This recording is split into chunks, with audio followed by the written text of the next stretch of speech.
It's car con carne. Let's eat in the car. It's car con carne. And now here's the star of our show, James Van Alstyne. This is like a TV commercial. You're looking at the cheese dripping.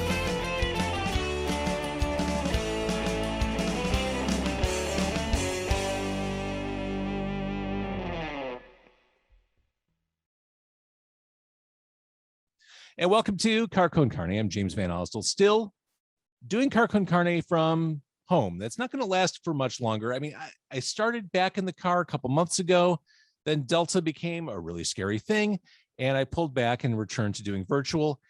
I'm seeing some daylight. I'm talking to lots of vaccinated people who want to eat things like pizza and jalapeno poppers in my car.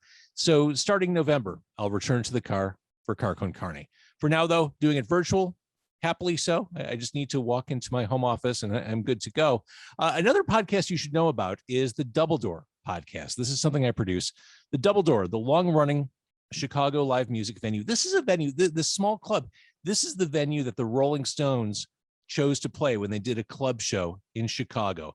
The historic Double Door. They had to pull up the roots from their Wicker Park location a few years ago, and they're in the process of rebuilding and reestablishing their place in Chicago in the Uptown neighborhood. They bought this cool old building at Wilson and Broadway. They're rehabbing it. They're knocking down walls. They're putting up balconies and all, and they're setting up the stage. And bi-weekly, the owners, Sean and Pete of Double Door, talk about the progress they're making. And there's a lot, obviously, there's a lot of red tape. Putting up a building an entertainment venue in Chicago. I don't even want to think about all the different politicians and hands that need to be greased, but they talk about that stuff. Bi-weekly, it is the Double Door podcast. You can get that obviously anywhere you get podcasts, Google, Apple, Stitcher, Spotify, etc. But back to Car Con Carne. My guest tonight, this is exciting, and I'm going to bring him on the screen now. His dad's last name is probably what grabs your interest at first. But Dez Money, my guest, he is carving his own path. He's a singer. He's a multi-instrumentalist. He's a reality TV star and a guy with really pure musical DNA. Hello, Dez Money. How you doing? Thanks so much for having me on the show. Can we talk first about some of your music? Let's talk about Give Me All You Got, because the weather, I'm in Chicago. The weather here is still nice-ish, and this song seems appropriate for the weather. It's a breezy, feel-good kind of pop song. Yeah, exactly. That's what I was going for. You know, I wanted to make it a feel-good song for the summer. And so, when I released it, I was really going for that vibe. And, I'm really glad to see everybody enjoying it so far. See, there might be an expiration date in Chicago because it gets dark and crappy here. So when you put out a full album, will there be brooding, self-loathing type songs? Oh, yeah, definitely. You know, I'll have those in there. The video for this, for Give Me All You Got, pretty straightforward performance video that does find you getting showered with money. Yeah. Because that's what happens when you hit a certain level of success in the music biz. Just throw money at you. For this video, yeah, we're kind of just going for a certain theme and showing people that the Money family's still doing it. That was actually my sister. She was behind the camera shooting the money at us, and we had a lot of fun making it, and it was a lot of fun. I did it with my friends, and my sister helps out on the video as well, and my little brother's on the drums. And so, yeah, we had a great time making it. I keep waiting, and maybe it's happening. Maybe I'm not even cognizant. I keep waiting for a video renaissance, music video renaissance. I thought for sure, spinning out of the pandemic when artists couldn't perform or tour, what a great time for people to really kind of figure out visually how to express themselves. Yeah, do you like making videos?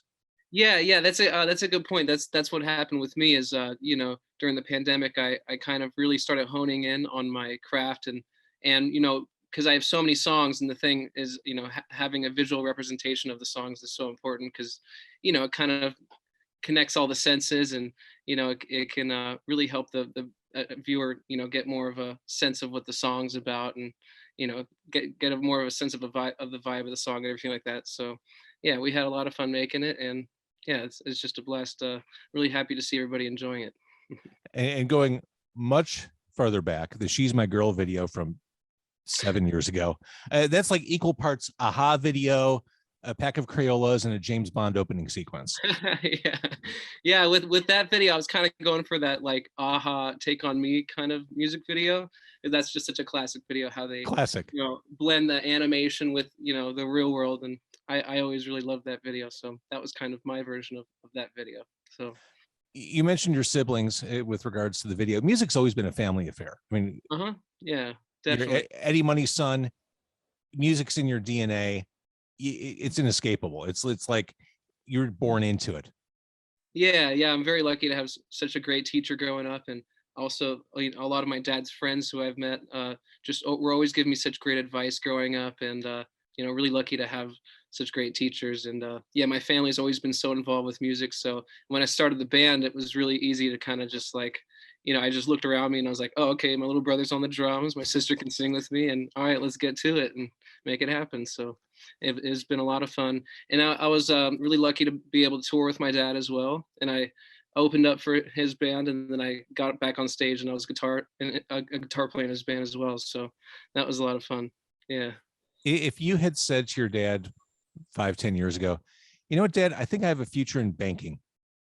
Maybe music's not for me. What would you have said? He would have been happy with that. At first, he was kind of telling us, how hard it is to make it in the music industry. So, he wanted us to kind of get normal jobs. He'd always say he wanted us to be a dentist or something like that. But, music was kind of in our DNA. So that was what we were always interested in doing. So I'm really happy to continue on the legacy and carry on the torch of the Money family and keep it going. I love that. And I've had guests on this podcast before who are legacies, who have that DNA. I've talked to Lily Winwood, who's Steve Winwood's daughter. I've talked to Calico Cooper, Alice Cooper's daughter, Shamika Copeland, Johnny Copeland's daughter. I've even talked to Mr. T's daughter, who's a stand-up comic, but still, it's a legacy. People likely become aware, and I mentioned this at the beginning, because of your famous parent, but the bloodline only takes you so far. I mean, once people find you, I mean, you've got to be good on your own terms. Exactly. And that's the thing. That's what I love about music is, it speaks for itself. If the music's not good, then, it shows the work that they put into it. And that's the thing with, I always just try to put as much work into music as I can. And it's like my dad said, I have the fire in me to keep it going. And that's what it's all about, is just having the passion and to do what you love. So, well, I think part of your dad's brand was that kind of working class rock and roll spirit. Is that true? Is that authentic? Is that what you? Oh, totally. Yeah. He was all about that. And you would see it with the fans, that when we would tour, they would just like all about that vibe. And, cause he came from Brooklyn, and, he came from a working class family, and then he just wanted to, he loved music so much. And so, what we saw from that was just, not just like the glitz and the glamour of the music industry, and, how great it is to, just be famous and all that. It's just about like the hard work and all. And like the most important thing for us was seeing the fans and showing them a good time and putting on a good show for everybody. So that's what it's all about. And the music industry your father came up in is night and day from the music industry you're coming up in. Back in his day, I'm sure everyone took credit for his success, whether it was a record label executive or a concert promoter. I'm sure everyone said, oh yeah, I helped make Eddie Money. But in the present day, I mean, your success is all on you. You're making your videos. You're kind of, it's a totally different animal. I mean, it's probably it would have been, I mean, your father left us 2 years ago. The state of the music industry now is probably, or would have been, unrecognizable to him. Yeah, exactly. It's definitely a lot different. It's always evolving. So that's one thing about the music industry. You always just gotta pay attention and keep your ear to the ground and make sure you're, keeping up with what's going on. So yeah. And you are carving your own path. I want to talk about some other new songs, which are obviously building to a new album. Mm-hmm. Yeah. There's Trippin', again, perfect. This is a porch drinking song. It's got that kind of lazy late night acoustic vibe. And then the string sounds come in, and those sound super cool. Thank you. I love that one. But I mentioned the pandemic and creating videos, and the pandemic, I think, inspired a lot of art, pro and con. Lost to me sounds like something that would have been or was inspired by the pandemic. Yeah. That is there anybody listening? You repeat that feeling of alienation. Was that a pandemic song, or did it exist before then?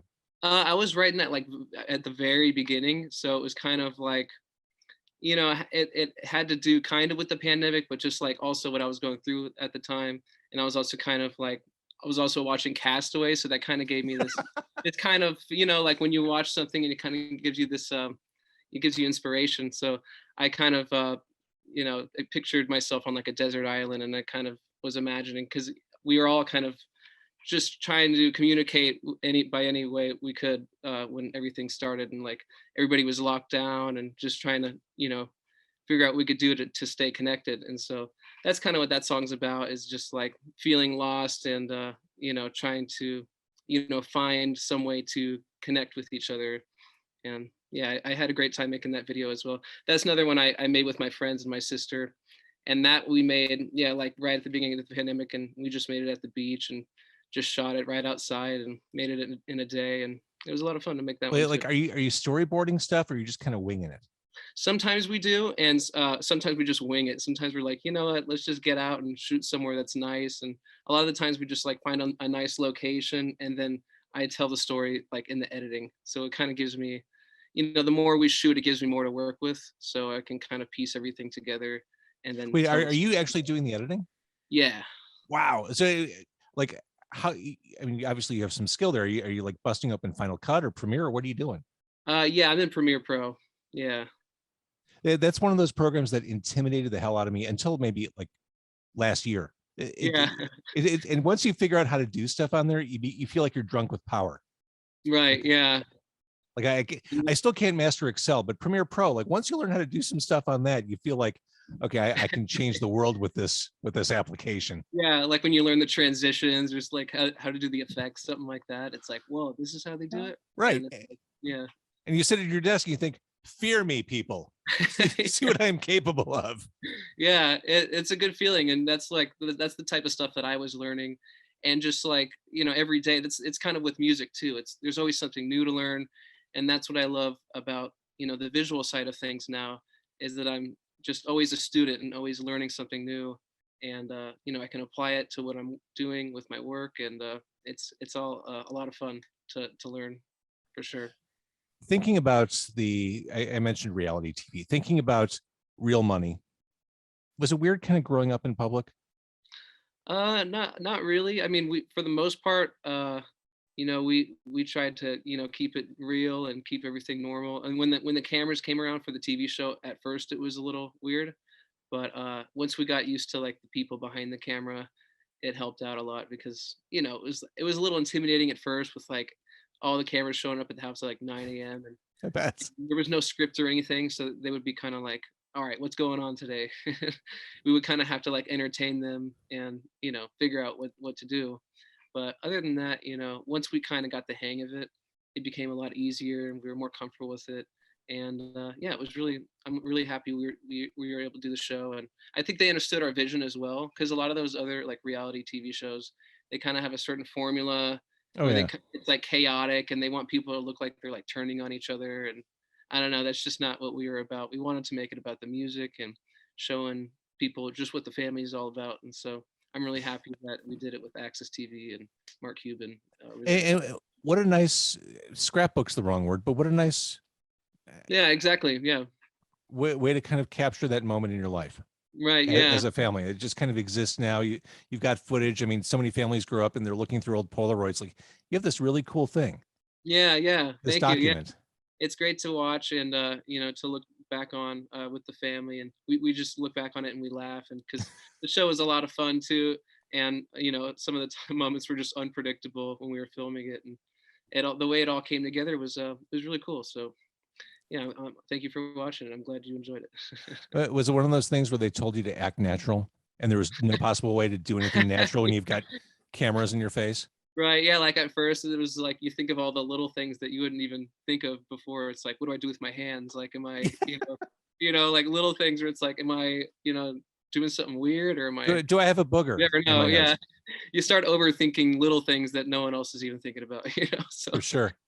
yeah. So speaking of growing up on TV, did growing up on the road give you a sense of wanderlust, or did it have the opposite effect? Are you a homebody, or are you the kind of person who thinks, oh my God, the second I can get out of here and just travel the world, I'm gone?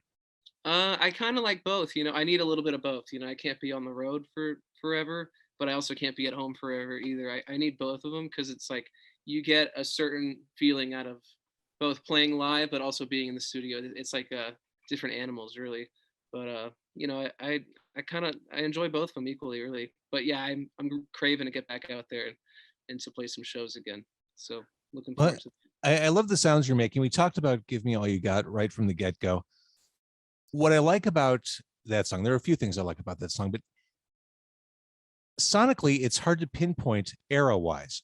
If you had told me, I mean, the keyboard is such a focal point. If you had told me that that song was an 80s song, I'd be like, yeah, okay, I get that. Or if you told me it was something you wrote in, 2005, it'd be like, oh yeah, that makes sense. It kind of, it has that kind of like calendar ambiguity, which Oh, I cool. think, Yeah. makes it gives it a timeless feel, which is super cool. Oh, thank you. Yeah. And I That's guess that's just pop smarts. Oh, I appreciate that. Yeah, with that song, I kind of was going for an 80s thing, when I started off on when I was writing it and with all the synths and stuff and I got the Moog and using the Prophet and all that. And so I was having a lot of fun making that and that's kind of the mode that I was in for I'm still kind of in that mode a little bit, but like, just this synth world, once you get into that world it's kind of it's really it's like a rabbit hole really.